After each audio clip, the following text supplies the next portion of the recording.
Hello మమ serial beauty craze దెబ్బకు records break 24 ఏళ్లకే. సినీ పరిశ్రమ కాదు సీరియల్ నటీనటులకు సైతం విపరీతమైన క్రేజ్ ఉంటుంది. ప్రతిరోజు వచ్చే సీరియల్స్ చూసే ఆడియన్స్ చాలామంది ఉంటారు. అయితే ఇప్పుడు మాట్లాడుకుంటున్న ఓ ముద్దుగుమ్మ బుల్లితెరపై సత్తా చాటుతుంది. 23 ఏళ్ల వయసులోనే దాదాపు 250 కోట్లకు పైగా ఆస్తులు సంపాదించింది. ఆమె పేరు జన్నత్ జుబైరా. బుల్లితెరపై ఫేమస్ నటి. అనేక సీరియల్స్ ద్వారా పాపులర్ అయింది.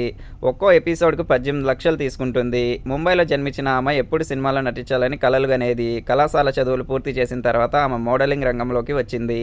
2007 నుండి 2010 వరకు స్టార్ 1లో ప్రసారమైన దిల్ మిల్ గయాలో నటి జన్నత్ జుబైరా రెహమానియా తమన్నా చెల్లెలు పాత్ర పోషించింది. ఆ తర్వాత హిందీలో అనేక సీరియల్స్ చేసింది. అంతేకాకుండా రహమానియా రాణి ముఖర్జీ నటించిన హిచ్కీ చిత్రంలో కూడా జన్నత్ జుబైరా నటించారు. జన్నత్ ఖత్రోంకే ఖిలాడి అనే టీవీ షోలో పాల్గొన్నందుకు ఎపిసోడ్కు 18 లక్షల పారితోషికం తీసుకుంటుందని ఫిలిం వర్గాల్లో టాక్ నడిచింది.